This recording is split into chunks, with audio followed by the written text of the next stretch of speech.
Well, good afternoon and welcome back, everyone. From lunch, I hope everyone had a chance to get up, stretch, feed themselves. We're going to start this afternoon session. And at this point, I'm going to turn it over to the department. So, Greg? Thank you, Cindy. At this point, the department would respectfully request a caucus with the state attorneys general. So I would like to request a 10-minute caucus to include Mr. Finley, me, and the state attorneys general. Okay. All right. So with that, Greg, do you have an idea for just so people can gauge Time? duration? It's 1:05. We'll call it. Yeah, I think 1:15 should be adequate. Okay. If more time is needed, we can always adjust to that. So with that, we can go ahead and stop the live stream. And Brady, if you would, if you're ready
Okay, we are back in the main session and broadcasting live.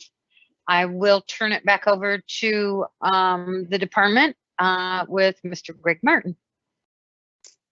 Thanks a lot, Cindy. And we need, as I indicated earlier, we need to have an additional caucus that I'm to be called with. And I'll just so I get the names right, Cindy, I'll let you list the names for the caucus.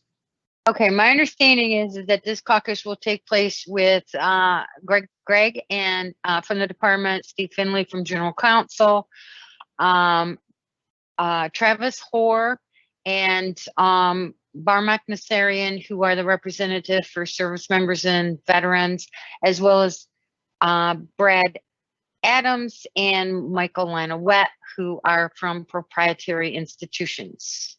Correct? That is correct. Okay. So with that, we can go ahead and stop broadcasting and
Okay, welcome back. Thank you everyone for being patient during the caucuses that have taken place. They are per protocol and necessary functions from time to time. So with that, I think I'll turn it over to Greg and he can take us from there. Thank you, Cindy. Where we left off was in A5, so I'll ask Vanessa, I think it's still Vanessa, to bring up the document.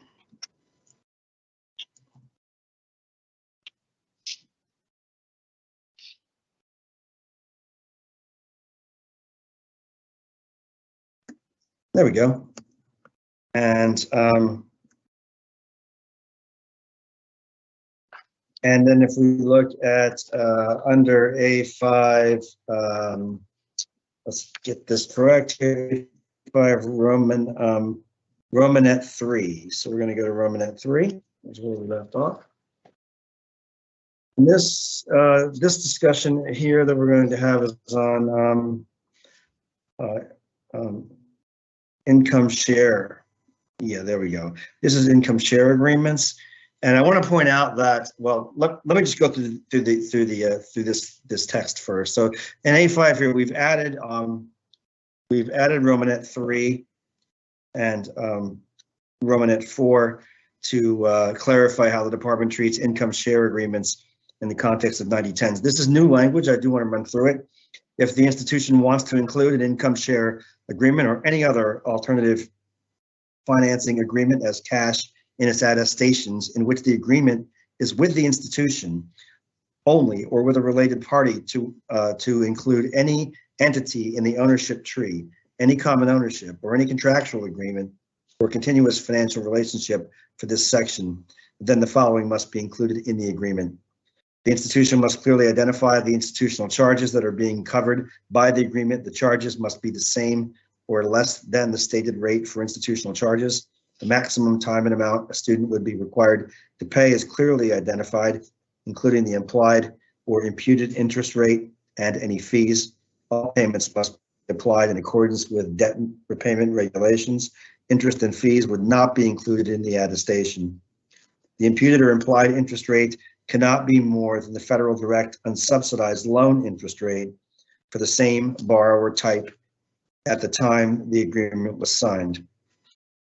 And in Romanet 4, only cash payments representing principal payments on the income share agreement or other financing agreement that were used to satisfy tuition fees and other institutional charges may be included in the attestation. No amounts from the sale of the income share agreement to other financing or other financing agreement may be included in the attestation. So this is our inclusion of income share agreements. There has been some discussion around the table. I know that about the extent to which an income share agreement is a loan, and there was some interest in the department taking the language that you see in 3 and placing it under Romanet 1, which is clearly identifies loans made to students or credited to the student's account at the institution. The department is aware of CFPB rulings and also our own recently issued guidance on ISAs.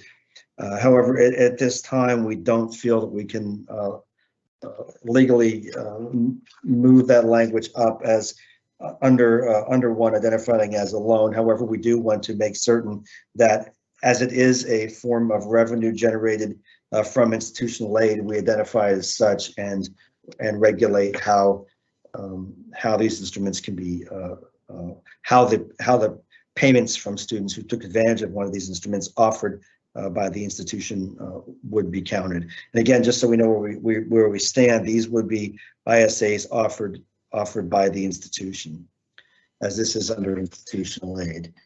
So what we can, what I can commit the department to doing is in the preamble section of the NPRM, we will make it clear what the department's position is on ISAs vis-a-vis there being vis-a-vis there being loans. What our position is at that point, and that would be consistent with what CFPB's guidance is at that time. So we will address that in the NPRM in the preamble portion, and I want to make clear the department takes ISAs very, very seriously, and that we want to make certain that they are not used as a means of obtaining revenue that does not have to be counted as institutional aid. And in this respect, we're treating it much the same that, since this is an ISA with institution, would give the student funding, and then the student essentially has to repay that through work, that we are still only allowing the amount that is repaid, and then only under the terms that we list here. So it's very similar to what we do with institutional loans. And with that, I'll open it up for and comment. Okay, thank you, Greg. Brad, you are up first. Yeah, I'm curious, the decision in D, Romanet 3D, on using the unsub loan interest rate as the rate. I think it's about 3.25%, and I was just curious on the thoughts there versus a Grad Plus loan versus one of the other rates. Again, we're talking here about we're not saying, I want to make it clear, we're not limiting.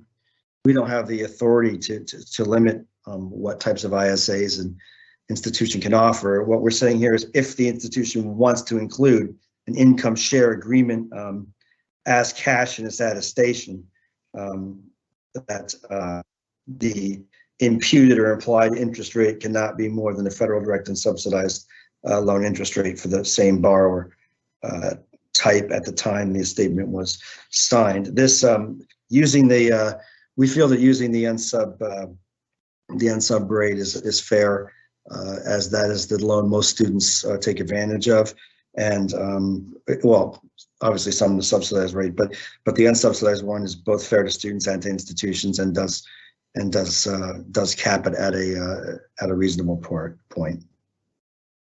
Whereas plus loans are not, at least undergraduate plus loans are not borrowed by students. Okay, thank you, Greg. Jalen? Yeah, I want to thank the department for making some of the changes. Want to just clarify one thing here. You stated in your comment, you said that you cannot add the term ISAs under the loan component because of the authority, correct? But you are willing to add that in the revenue part, if I'm correct here, correct? What we're doing is not, so all of this under 5, if you go up to 5, which is revenue generated from institutional aid. So this deals with what revenue that results from institutional aid can be counted as revenue. And for loans, what we've said is, with institutional loans, an institution doesn't get to say, here's a $5,000 institutional loan, and then say all of that counts as revenue, since it comes from the institution and it has to be repaid. Because it has to be repaid, we only allow the amount, the principal payments on that loan to be counted on a cash basis as they are made. So that we're doing the same thing with respect to ISAs. We're not identifying them as institutional loans as such, but we're treating, since it is an instrument where it works very much the same way, and we are basically requiring that institutions count the amount repaid, only it's being repaid through the as a percentage of the income the student earns, as opposed to a traditional loan where you just simply make the payments. So we're still going to only count those amounts. So it's kind of restricting not what institutions can give students as far as institutional aid goes, but what portion of that they can count as revenue. If that makes sense. Yeah, so, I mean, essentially, you're accounting the principal and not the interest. I think, but my concern would be that, and not want to foreshadow any future work or anything, but the ISAs, if you look at previous administration, how they view the ISAs and were trying to exempt them from some of the lending laws, so to speak. I think that it should be counted as a form of a loan because that will open up another predatory product essentially that will harm the borrowers and the students that attend these universities. And looking at the comment also, I will bring up Marvin's request if the department could email us this proposed language so that we can all at least look at it and have time to analyze it real quick before we make the caucus decision. Well, I can say we can't. I can't put language. A preamble is written when it's written. I cannot issue preamble language before the preamble is issued. All I can say is to give the departments. I can commit the department to a discussion of that in the preamble as and the department doesn't. The agency that would make determinations about what is a loan and what isn't. That's more on the lines of what's in Reg Z, Treasury, and also CFPB. The department would yield on that determination. The CFPB has made some determinations, but they're within a strict context, and I can have Steve elaborate on that. But we just don't. Our attorneys have determined that at this time we cannot. We can put this in here, and I think it does protect students because we're saying if we didn't include this language at all, then it would allow an institution to execute an income share arrangement or agreement with a student and essentially count all of it with no. So I think if we didn't address it, there'd be far more. There would actually be incentive for institutions to steer students into these arrangements if they offered them. Whereas with this language, it very much restricts what can be counted. But as far as the legal aspects of it go, I'll let Steve address that. Thanks, Greg. Yeah, thank you. I think the department generally views these ISAs as a form of institutional loans. We've come out and agreed with the position that the CFPB has taken on this, but at this point, the CFPB has only taken that position in a settlement agreement with one entity, and our intention is to remain aligned with how they've established it, but we understand that in doing so, it may change a little over time. So we're putting this in a separate section. I think we are willing to restructure it and move it from Romanet 3 up to Romanet 2, so it's closer to the provision where the institutional loans are actually described. But we will clarify in the NPRM that the intention here is to be aligned and remain aligned with the CFPB position. But Greg's right; those aren't written till they're written, and that's not going to happen today. Okay, thank you. I've just been informed that we do give negotiators an advanced copy of the preamble before we make it public, but that would still not. I could not do that today. There's no way. Well, that's true if it's an issue on which consensus was reached. Let me just clarify. That's here. assuming that's right. If we reach consensus today. Can I just clarify something here? Marvin's request was not necessarily for the preamble language. His request that he put in there was, could they get a copy of the amended text that you are sharing on screen? What I'm sharing currently is not amended. Okay. What we are willing to, I will say what we can share is what the department also agreed to do was take what was in, and I almost neglected to do this, is to take what is currently, messed up here. Okay, take what's currently in Romanet 3 and move it up to Romanet 2. So if you look at Romanet 2, it's for scholarships. It discusses scholarships provided by the institution, and we would just move Romanet 3 up to the position of Romanet 2 to be closer to the. So it would immediately follow the discussion on loans, be closer to to the loans discussion. So we would simply flip what is in 3 and what is in 2. That's the only, those are the only changes to the actual reg text you see here that I would be making. We can pull that up, I think, if we need to. All right, thank you, Greg. Adam, Steve, did you, I think Steve was ahead I of me. think his hand was still up, or No, did you have something more, Steve? Yeah, okay, Thank you. My Yep. apologies. no worries. Sure. Go ahead, Adam. Since, I've been pushing this issue, and I can say that I think I'm comfortable moving on from here. My concern was the ambiguity within the proposal, around whether an institutional ISA would be covered by both A5 Romanet 1 and A5 Romanet 3. And then secondarily, if they do fall under A5 Romanet 3, whether that, would conflict with the position expressed by Ed a few weeks ago on ISAs. I'm comfortable. I think I'm disappointed that this can't be clarified further, but I appreciate the department's assurance that this is intended to be applied consistently with the CFPB's position, and that this will be clarified in the NPRM. So I appreciate that assurance, and I think I'm able to move on from this. Okay. All right, you. thank you, Adam. Jessica?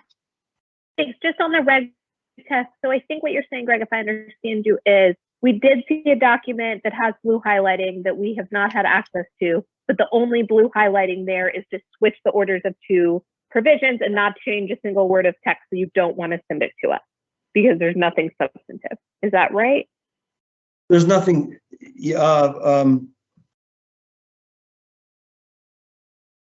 nothing would change except for the flipping of Romanet 2 and Romanet 3.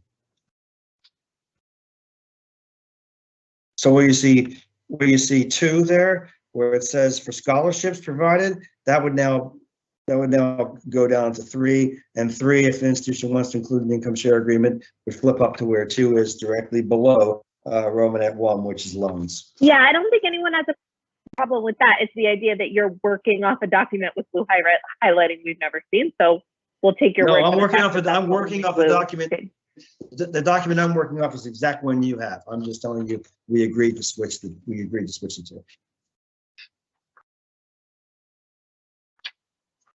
Okay. Vanessa- I don't see any, Vanessa pulls, can you pull the document back up, Vanessa?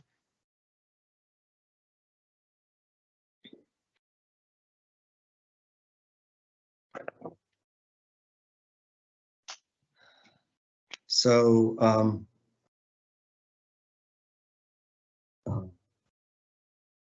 if we go a little, that's, go up a little higher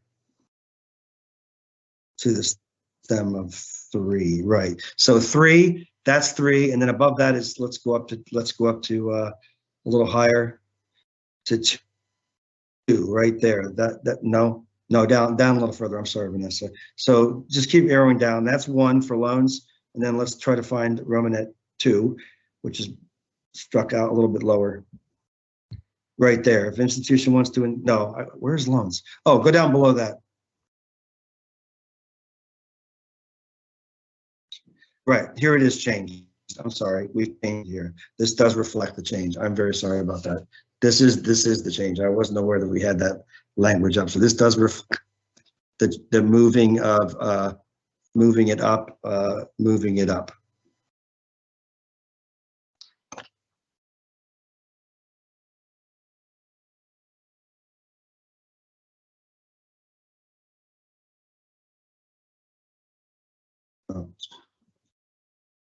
anything else on that, Greg? If not, Jalen's hand is up. No, Okay. I think Jamie's was before me. No, you were, I have it on order in my screen, Jalen, so unless Jamie had it up and then put it down, that would be the only thing that changed it. So if you wouldn't mind, please go ahead and make Yeah, a comment. absolutely. I think for me, I just have one. What was I guess, the logic behind adding the scholarship component to the ISA language. Because that's still a little unclear to me as far No, as just- when I look. Scholarship, yeah, that's separate. The scholarship is separate. That's a separate subparagraph. So all of this is under institutional aid. Scholarships have not changed. We've not changed any, we've not changed anything there. That's our existing, pretty much our existing language. So you just want It's not part of an ISA. It's okay, that's what I wanted to make sure that. flipping the position. Okay. Perfect. Let's flip into positions because it had been asked that we move ISAs. If we couldn't include them in one, then we're moving them in Romanet 1, then moving them closer to moving them directly under the discussion of loans. That's perfect. I just wanted to clarify to make sure that we were not actually merging those two together. Thank you. No, not at all. They're entirely separate things. Okay, thank you. Amy? I think that's going very No. hard at the paragraph on scholarship. I think I may have found the answer, but I wanted to clarify that it's very hard where the established restricted account is the institutions, how the funds from an outside source that is unrelated to the institutions would be read. I think your purpose is that the funds initially came from, for example, a donor who genuinely was setting up a scholarship fund. But now the fund is the institutions because it's an established restricted account that is provided for scholarships by the institution. I don't know that you need to answer it now. You may just want to see if that reading could be made a little easier because I found my head going back. We could, Yeah, we could think, understanding the purpose. the purpose here is to not. It is the school's fund. Yes. It's the intent here is not to allow what is essentially a tuition discount to be counted as an institutional scholarship. That if it's going to be counted as an institutional scholarship, it comes from a restricted fund for that purpose. Because otherwise I could just discount the tuition and call that a scholarship. So it needs to be dispersed from an established restricted fund and may be included as revenue only to the extent that the funds in that account represent designated funds from an outside source unrelated to the institution, its owners, or affiliates. So it needs to be the funds need to come from an outside source to the restricted fund to be used for making scholarships. Yeah. So you couldn't have, for instance, a parent company contributing money to a fund from which scholarships are made. Right. Or an owner or family. Or an owner, correct. Family making correct. Right. It's supposed to bring into line more or less the way that those scholarships are done at I guess it sort of mirrors a more traditional model. Community or nonprofit public institution. But basically, yes, the basic thing being to prohibit it being a tuition. Okay, Greg, I don't see any further hands.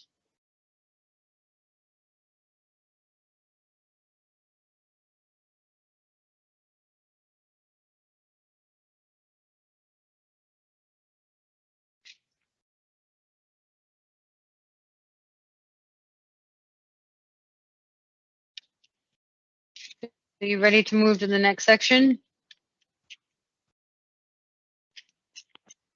Greg,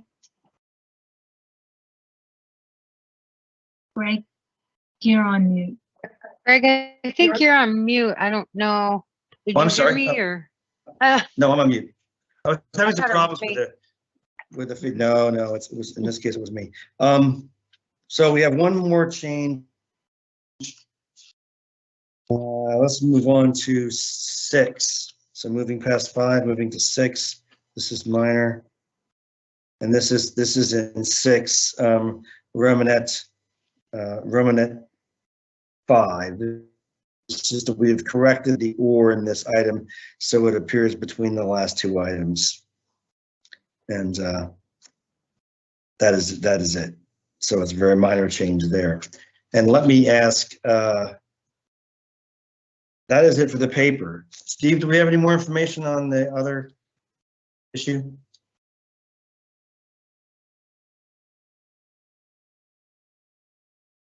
For Steve to come back. Oh, okay, I'll yield to Brad. Yeah, I think Facilitator. he's looking for something. Okay, Brad? Yeah, I think it may be appropriate to call another 5 to 10 minute caucus with maybe me and the department. When you say department, can you, Yes, Steve Finley and Gregory Martin, please. okay, and did you want Mike in there? Yes, please. Okay. Yeah. Right. Brady, can you, That's assuming we've gotten all the way through the document and there were no. we have We one have, hand we up. would be ready for consensus. Okay, Emmanuel's hand is up, so I think we need to take that question or comment Good with before me. you do your, okay, all right, Emmanuel? Yeah, I have a comment. I've been sitting here in silence trying to hold my tongue for as long as I possibly could.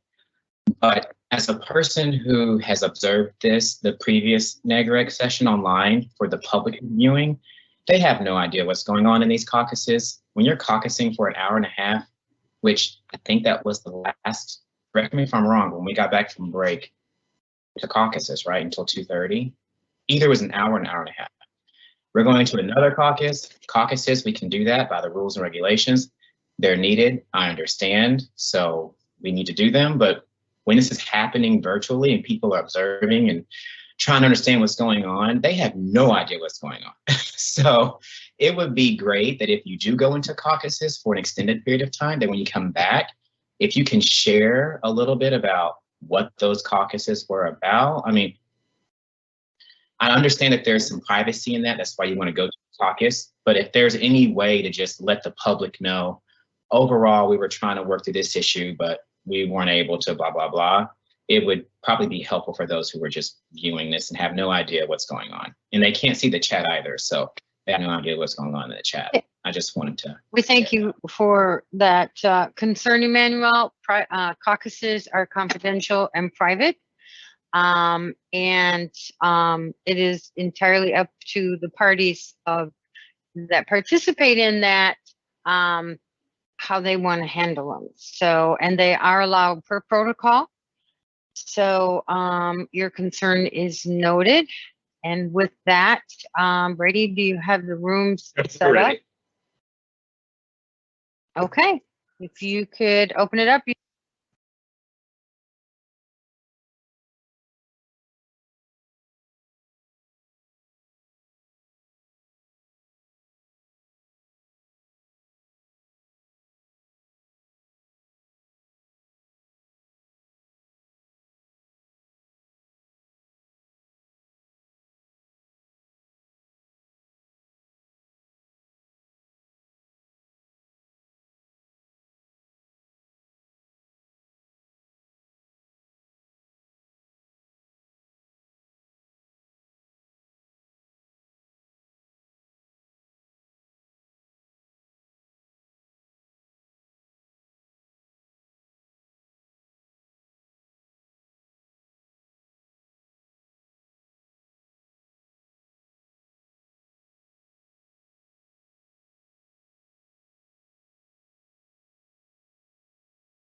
Okay, we are back live, and Greg, unless you have something you want to say, I think the next step would be the consensus check on the 90-10 issue. Wait, before we do that, I'd like, we have, and to address some of the caucus decisions here, we have had some revised text proposed under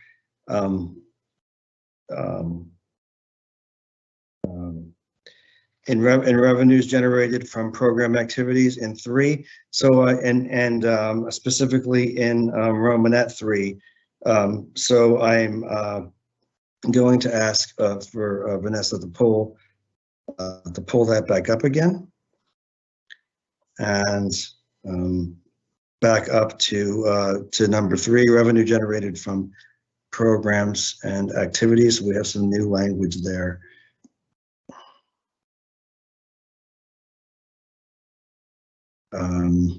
No, go back up, Vanessa, to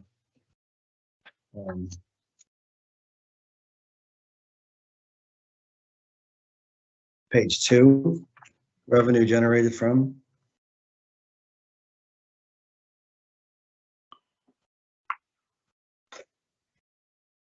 There we go. There we go.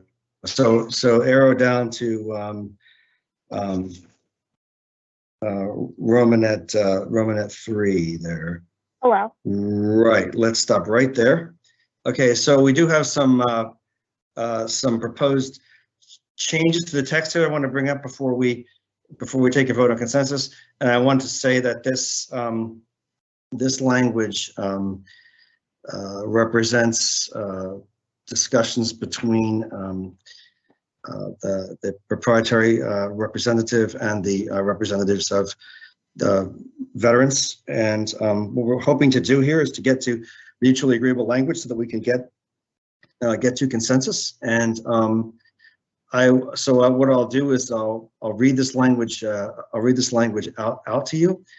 So in 3, this is we're talking here again about revenues generated from program activities, and this is the institution must consider as revenue only those funds it generates from, and under Romanet 3, funds paid by a student or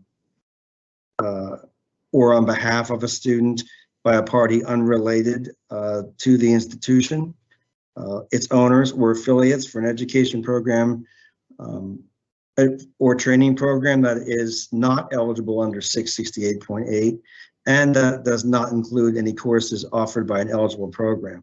The non-eligible program, non-eligible education or training program must be provided by the institution and taught by one of its instructors at its main campus or one of its approved additional locations, or at a school facility approved by the appropriate state agency or accrediting agency, or at an employer facility. The institution may not count revenue from a non-eligible education or training program where it merely provides facilities for the test preparation. For test preparation, acts as a proctor or oversees a course of study. The program must, and you can arrow down there, be approved or licensed by the appropriate state agency, is accredited by an accrediting agency recognized by the secretary, and then provides an industry recognized credential or certification. And we have added back in below here, you'll see D and E.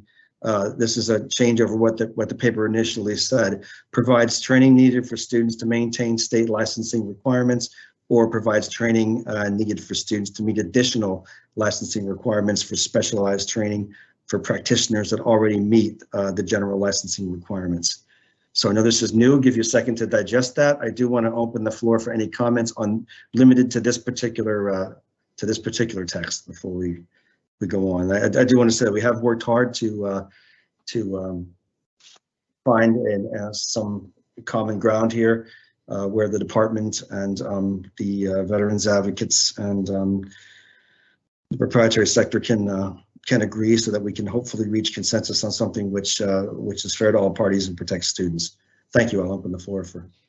Okay, the floor is open for comments on this this section only that Greg just presented. Jessica? Thanks. I don't want to delay things. I appreciate the time. I appreciate your effort.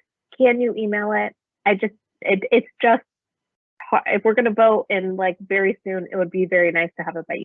Thank you. Any comments or questions on what you just saw before you? Travis? Yeah, I'll just comment on this, that this is, a compromise language that we support and we worked hard for, and we appreciate Department of Education going back and forth with all of us on this.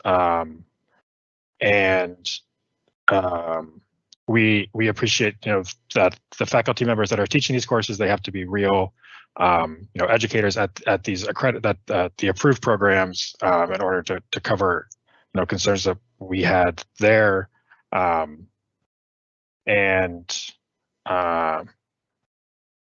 Sorry, I'm trying to read a couple different things, but yeah, we really appreciate the department's work on this, and we're supportive of this. Thank you, Travis. Brad? And I also just want to second that, we moved away from a lot of our talking points throughout the past 3 weeks in order to get to a resolution that I think we can live with. I want to thank all the folks that have worked on this, but I do want you to know the industry that I'm representing, this was very important to, and there were a lot of other things that we moved away from in order to get to this point. But thank you to the department for. Okay. Additional comments, questions, concerns? Yeah, I do want to point before we close out, as I said before, this does represent a compromise position on the part of the department, and on, I think, on all parties. We do have concerns about the types of revenue that we're talking about here. We want to just make it clear that although we think consensus is certainly important, and everybody worked hard to get to this point. I do want to point out that we do remain concerned about this issue, and we think this language that we have proposed puts some reasonable constraints around it. That in as much as we're requiring that the revenue be from instruction offered at if it's going to be at a employer facility, that it be a true facility, and that it be an actual agreement whereby there is instruction going on. So I do want to point that out before we move to a consensus vote. But I also want to point out how happy I am that we were able to. It took a lot, but that we were able to get to this. We were able to get to this point, and I think if we, I want to make a pitch for consensus here, that if we are able to, I know that perhaps everybody doesn't find the language perfect, but I think if we can get to consensus here, especially on this particular topic, we are doing a lot to protect. We're doing a lot to protect students. As I said before, we do have some concerns about with 90/10. There's always, we don't, especially here with schools, we don't want to open up an avenue for schools to avoid the consequences of 90/10. So we are concerned that the programs being offered by, or the training being offered by institutions offsite is of adequate quality. And we have seen evidence of things that we didn't feel met that standard, which is why we originally proposed the language. And we go back to the original intent of 90/10, which is to ensure institutions have educational programs of sufficient quality that can generate the 10%. And we still believe that is the spirit of 90/10. However, as I said before, in the interest of reaching consensus today, we have put forward some additional compromise language, and we do feel this strikes the appropriate balance. I really want to encourage all of you today to look at this and consider that we are, I think, doing a great service to students here if all of us can reach consensus on this, a sense of powerful message that the community as a whole is in agreement on this. And I mean, while it's true that if there is no consensus, the department, can write regulations and will write regulations. I think it does add it certainly adds another level if we can reach consensus and maybe put aside some of the areas we might not be 100% thrilled with in order to come to some agreement that is mutually beneficial to everybody. So with that, and an encouragement here to have everybody to ask everybody rather to think about this before they vote, I'll go on to ask Cindy to call the consensus vote at this time. And I thank you all for your consideration and your patience in bearing with us on this issue. Thank you, Greg. I appreciate that. So with that, we will take the consensus vote. Remember, a thumbs up, you're 100% on board with it. Sideways thumb means you can live with it, and a downward thumb means you have serious reservations that would cause you to dissent. So with that, if I could please see your thumbs, we will do a verbal roll call of the vote. Okay, Ann Kress, thumbs up. Brad Adams, sideways thumb. Jamie Studley, thumbs up. Debbie Cochran, thumbs up. Travis Hoare, thumbs up. Adam Well, sideways thumb. Marvin Smith, thumbs up.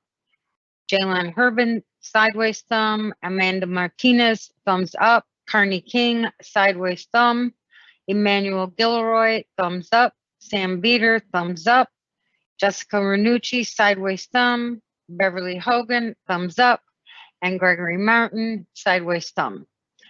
So I want to say to the committee and all of the hard work that you put into this, congratulations, you have reached your first consensus of this negotiated rulemaking, and it was on a very, very difficult topic. So congratulations. Adam, you have a comment? I just wanted to say that, just about the previous discussion around income share agreements, we had strong concerns about that, and my side vote was based on and conditioned on the assurance we got from the department that there would be a statement in the NPRM that was discussed previously around income share agreements. So I just wanted to make that clear. Thanks. Yeah, and I will also say we did agree to that, and since I'm sure I will be one of the people writing the NPRM, I don't see how I'm going to get out of it. Yeah, we'll make certain that unless they physically restrain me from doing it, I will make certain that I hold to our end of the bargain there. Thank you. And I want to thank everybody again for, the consensus vote here, because I think it's very important. With that, Cynthia, what I'd like to do is if we could try to build on our success here for a moment, since we're at 3:35, I'd like to go back and ask Vanessa, you know what they say, everything old is new again, or is that the way it goes? Some people misquoted that, or anyway, that's the way I'm going to quote it. But if we could go back to issue paper 1, and I want to remind everybody that with issue paper 1, we came pretty close, and we hold on one second here. I hope I'm not jumping the gun. Hold on a second here. Sometimes the virtual world can be very difficult. Let me just say that. So Vanessa's pulling it up. Let's get to the proper section. Let's go down to let's go to E. Vanessa, if you can pull that up and issue paper 1. And I apologize for making you go all the way back to the first day. I know everybody doesn't want to probably go back to the first day again. You're thinking, wow, half an hour before it ends, you're really going to make us do this. And the answer to that question is yes, I am. So we're looking at, and this is on page 6, Vanessa. And we're looking at, yeah, 156E.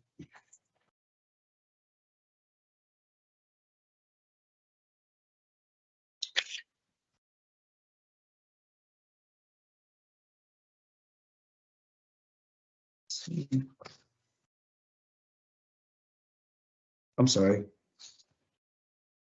Did we lose you, Vanessa?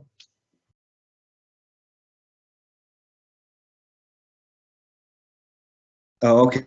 Okay, I'm being told we need a caucus. Hold on a moment, please. I have to request 10 minutes, Cindy.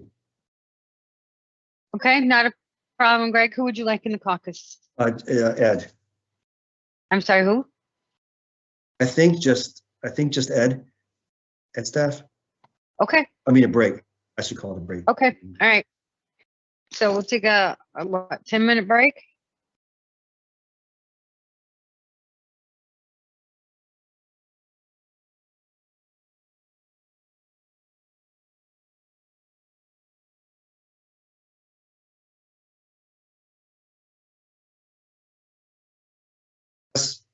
Ann Kress, Will Durden, yes, Mr. Finley and myself. Got that, Brady? Yep, they're ready to go. Okay, so you think what, about 10 minutes? Yeah. Okay. Go ahead and open up those breakout rooms and we can stop the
Okay, we are back on live stream. With that, I'm going to turn it over to Greg from the department. Thanks, Cindy.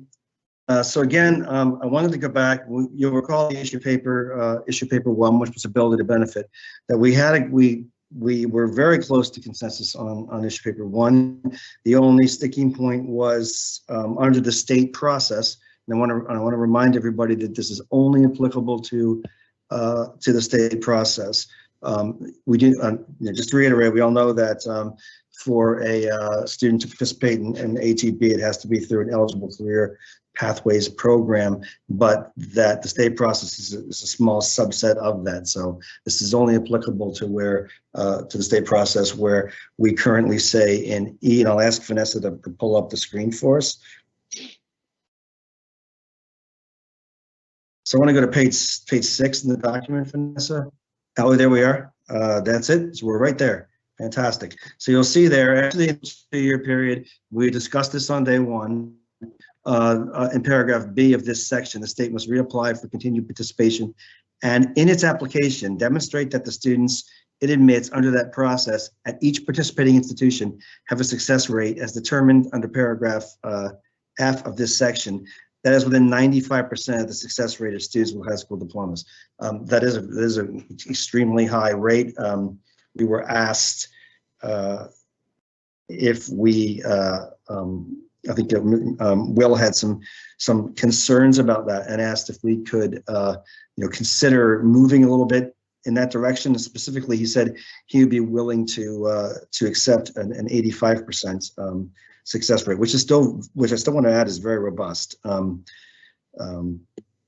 If you think about average success rates at schools and what completion rates are, I think we would all agree that 85% is not a low hurdle to clear. It's still I still think it puts a great deal of protection on. It is perhaps a little more of a reasonably attainable goal than 95%. In as much as what we want to do here is in addition to the protections that these regulations offer, and there are a lot of them, we are adamant about not just opening floodgates to ATB, that these be programs that really move students in a positive direction. And a lot of students who are participating in ATB come from stressed backgrounds. We know that. We do not want to open the door to abuse here, and this does not do that. Remember, these are state processes. These are being put forward by states, approved by the department. So with the 85% in mind, we don't have time now to produce changed text, but I can go on record officially as saying the department would change in E1. We would now say demonstrate that the student it admits under that process at each participating institution have a success rate as determined under paragraph F of this section that is within 85% of the success rate of students with high school diplomas, making no other changes to the document, and reminding the negotiators that we did reach consensus on that with the exception of that element. And I think it would be great if we could reach consensus on this as well, because again, something that really benefits students and sends a signal to the community. I think the legislators that we are in agreement of where we should be going with ATB. So, and again, I apologize for not being able to offer the language there for you to look at, but all we are doing is changing the 9 to an 8. And I can assure you that we will make that change. So. Okay, thank you, Greg. Cindy, hold on the Alright. document for this, so thank you. With that, I'm not seeing any hands. What I'd like to do is call for a consensus on the overall document, recognizing that will be the only change in the as committed on the record, that they will go to 85% for state processes. Correct, That is Greg? correct. Okay, so with that, could I please see your show of thumbs? All right, Sam Veeder is a thumbs up. Jessica Renucci, thumbs up. Carolyn Fast, thumbs up. Travis Hoare, thumbs up. Will Durden, thumbs up. Mike Lanawet, thumbs up. Emmanuel Gilroy, thumbs up. Marvin Smith, thumbs up. Adam Wells, sideways thumb. David Sokoloff, thumbs up. Ernest Iswego, thumbs up. Amanda Martinez, thumbs up. Jamie Studley, thumbs up. And Greg Martin from the department is thumbs up. All right, congratulations. You now have 2 consent papers that you have reached consensus on. Congratulations, what a great job and what a way to end this session. So with that, we can go ahead with the closing of this negotiated rulemaking. On behalf of FMCS, we'd like to thank everyone for their hard and dedicated work on this very important project, and commend you on how well you handled this and your professionalism. And it was our distinct pleasure to work with every single one of you, esteemed negotiators, the department, the advisors, the whole thing. I'd like to have Greg do some closing comments if he wants. And then there's been a request that the negotiators have a few minutes to say their goodbyes. So Thank you very much. Emmanuel, you have, wait a sorry. minute, Emmanuel, you have a hands up, Emmanuel. Did you need No, I just something? wanted to say my goodbyes, just whenever. Okay, all right, I just all wanted to right, say my thanks. goodbyes We'll let just whenever. Greg speak and then, Well, oh, thank you very much. I have about an hour prepared remarks. There you go. No, not at all. I want to thank everybody for their participation this week, and not just this week, but in the previous months as well. I know it's been a long couple of months. It's been my privilege to have served in this capacity with all of you. And every time I do this, I learn something else. It certainly keeps me on my toes. I want to thank all of the negotiators, thank our advisors, and I especially want to thank all the ed staff behind me who make this possible, especially the support we get from OGC, our general counsel's office, who are always on and always have to be ready for me to say, I would like this person to comment on that, and have to do it at the last minute. So although we didn't reach consensus on 5 items, we did on 2, one of which was very difficult, I think, to get to, but we did. And the other one, a very important thing, safeguard for students as well. So I think we did do some good work. You've given the department a lot to think about in constructing the NPRMs as we go forward. And I just want to wish all of you a great spring. And I hope that as we emerge more from the virtual world and maybe go back to actual conferences again, I see some of you around in some of those settings. So with that, again, it's been a pleasure, and goodbye.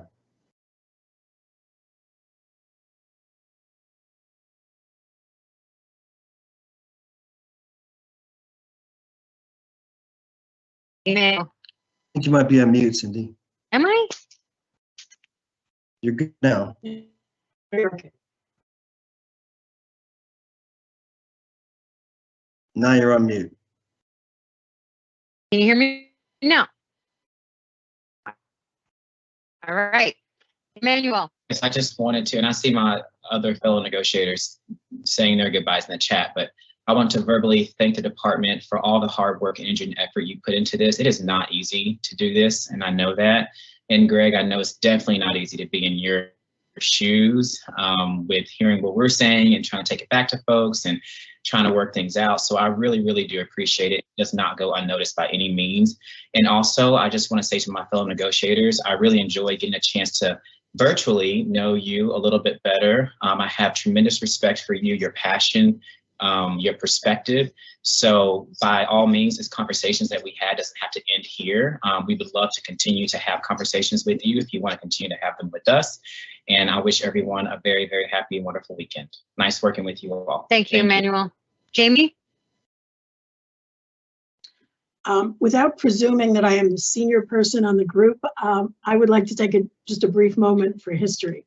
Let me start, along with the rest of you, for applauding the spirit, the preparation, the respect that everyone has shown to each other in this process.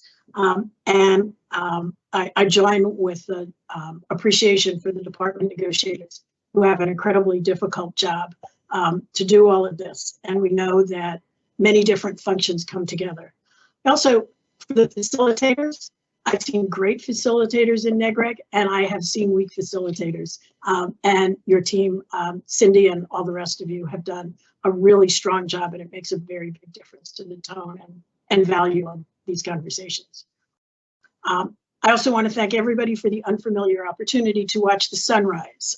I don't plan to make it a habit, but Debbie and I have tried to remain alert, even in our time zone. In 1993, as a brand new Deputy General Counsel at the Department of Education for regulations and legislation called Regs and Legs, I was assigned to figure out how to implement a provision of the new statute called negotiated rulemaking or regulatory negotiation. It's gone by both names. And it has been a privilege to be involved over so many years in trying to reap the benefits of hearing all perspectives in a process like this.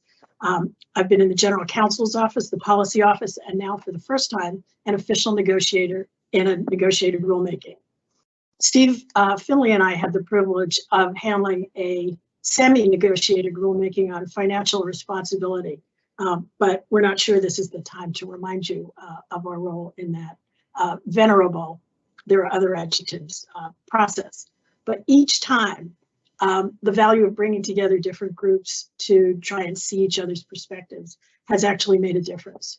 In those, just a minute more, in those early days, we had to not only find student groups who had a policy interest, but we had to train them to understand enough about federal regulations to participate and make sure that they didn't just get their training from other perspectives so that they can function effectively.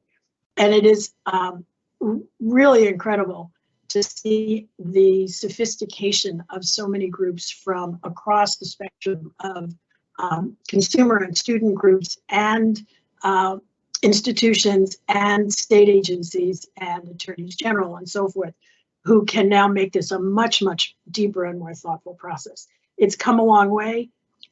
Sometimes we achieve consensus, sometimes we achieve understanding, but for all the challenges, it's just wonderful to see the interchange and respect within this discussion. So thank you. And to your next NEGREGs, may they be as thoughtful and engaged as this one. So thanks again to the department. And Thank you, Jamie. Brad? Thanks. I'll be quick. As the newbie to the committee, I'll just say it's been quite an experience that I will always cherish. I learned a ton, and I think everyone in this committee brings a very unique perspective, and I learned from every one of you during this process. And sitting in this chair is very difficult, but I cannot imagine sitting in Greg's chair. So you did it as well as could have been asked in the circumstance of us trying to get together.